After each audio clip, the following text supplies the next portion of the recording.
Jina langu Simai Mkadam Haji, ni mkurugenzi wa tamasha la Bashasha Festival, lakini pia ni mkurugenzi wa Kevi Academy,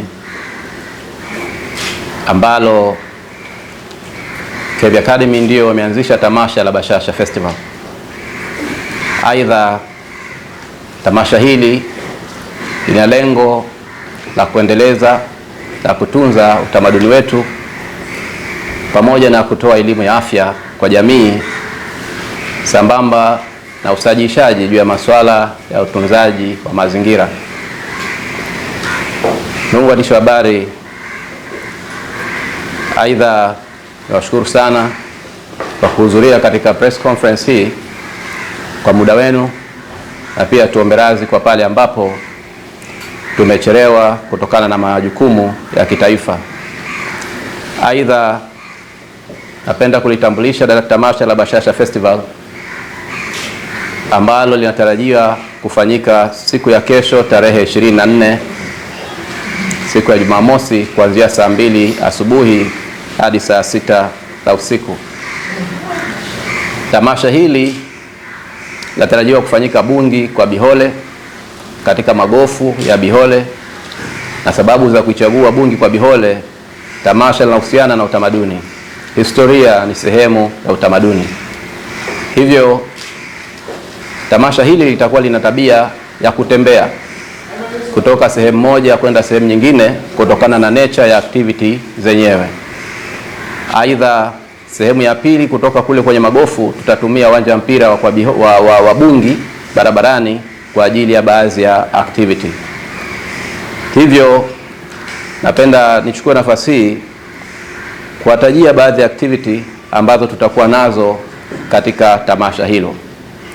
Aidha, kwa muda wa asubuhi kuanzia saa 2:30 hadi saa 6:30 tutakuwa tuna uzinduzi ambao utaambatana na maonyesho mbalimbali ikiwemo ngoma za asili pamoja na maonyesho ya mavazi ya utamaduni wa mataifa ama mataifa mbalimbali, ikiwemo sisi wenyewe wenyeji wa Kiswahili. Kutakuwa kuna wa Kiarabu, Kihindi na wa Komoro vile vile. Aidha, tumeyachagua hayo kutokana na mwingiliano tulionao kwa historia yetu na utamaduni wetu wa hapa Zanzibar. Lakini pia katika activity zetu zitakuwa zina ile kesi ya kumove. Itakapofika saa 5:30 6, tutakuwa moja kwa moja tuna majadiliano ya kitaaluma ambayo yatafanywa na Chuo Kikuu cha Taifa Suza, wanafunzi wa Chuo Kikuu cha Taifa Suza pamoja na wanafunzi wa Zanzibar University. Mada ni jinsi gani tutaweza kulinda na kuendeleza utamaduni na kuzuia swala zima la mmomonyoko wa maadili. Hiyo imekuwa ni changamoto kubwa. Tamasha limeona ipo haja ya kuweza kuitumia jamii katika mkusanyiko huu kuweza kuwakumbusha yale ambayo yalikuwa ni muhimu zaidi. Lakini kwa muda wa mchana, baada ya mapumziko mafupi, tutakuwa tuna mechi ya mpira wa miguu ambayo itakutanisha kati ya timu Alfad na timu Marhaba kutoka pale uwanja wa ndege. Badala ya hapo, kwa muda wa jioni, tutaondoka na beni kutoka pale uwanja wa Bungi hadi kurudi Bungi kwa Bihole kwa ajili ya kuzindua utamaduni, kuonyesha utamaduni wa Kimakonde.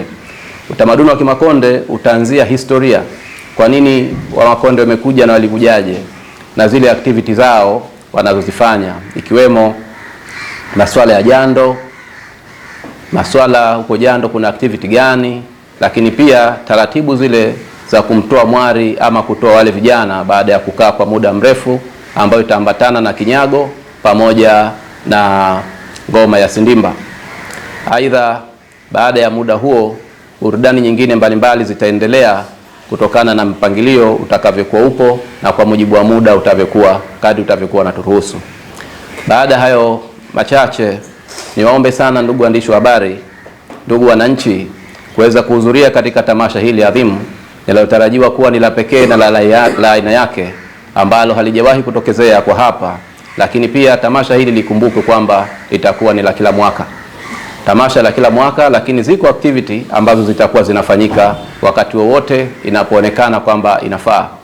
Aidha, tamasha hili lina lengo la kuwazindua watu na kusaidia watu katika masuala mazima ya kuweza kuendeleza juhudi za Serikali ya Mapinduzi ya Zanzibar na kusaidia utekelezaji wa sera ya Mheshimiwa Rais wa Zanzibar na mwenyekiti wa Baraza la Mapinduzi, swala la uchumi wa buluu.